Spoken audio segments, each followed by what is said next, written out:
ठंडे इलाकों में बस पाए। तीसरा और शायद सबसे जरूरी, ये किचन था। एक मजबूत वैज्ञानिक थ्योरी ये है कि खाना पकाने की कला ने हमारे विकास में एक बहुत बड़ा रोल निभाया।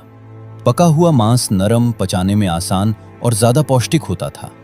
पकाने से बैक्टीरिया भी मर जाते थे, जिससे बीमारियां कम हुईं।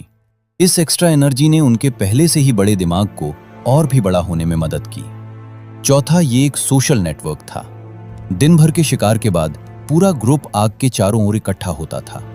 यहां वो खाना बांटते थे, बातें करते थे और एक दूसरे से जुड़ते थे। आग ने समाज को मजबूत बनाया। होमो इरेक्टस ने आग को बनाया नहीं, आग हमेशा से थी, लेकिन उन्होंने आग के डर पर काबू पाया और उसे अपना सबसे बड़ा दोस्त बना लिया।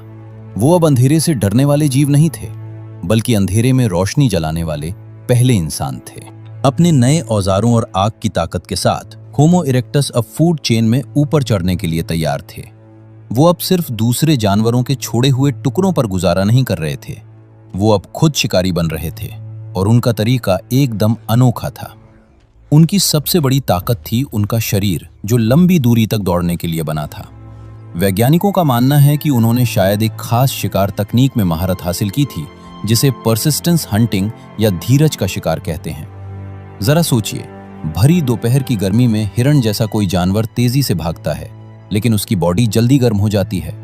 वहीं होमो इरेक्टस का कम बालों वाला शरीर पसीने के जरिए ठंडा रहता था। वो एक स्थिर रफ्तार से बिना रुके घंटों तक जानवर का पीछा करते रहते थे।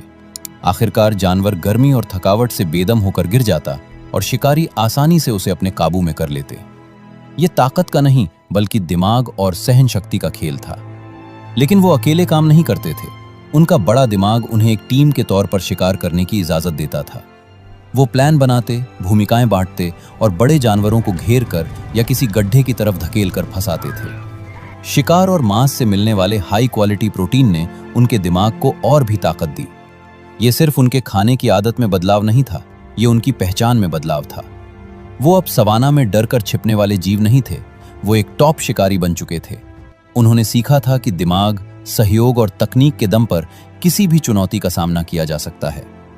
मुर्दाखोर से शिकारी बनने का यह सफर उनके बढ़ते आत्मविश्वास का प्रतीक था, और इसी आत्मविश्वास ने उनके अंदर एक नई बेचैनी को जन्म दिया, दुनिया देखने की, उसे जानने की।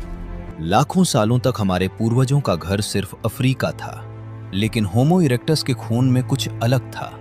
उसके लंबे पैर सिर्फ शिकार का पीछा करने के लिए नहीं, बल्कि लंबी यात्राएं करने के लिए बने थे। और करीब 18 लाख साल पहले होमो इरेक्टस ने वो किया जो पहले किसी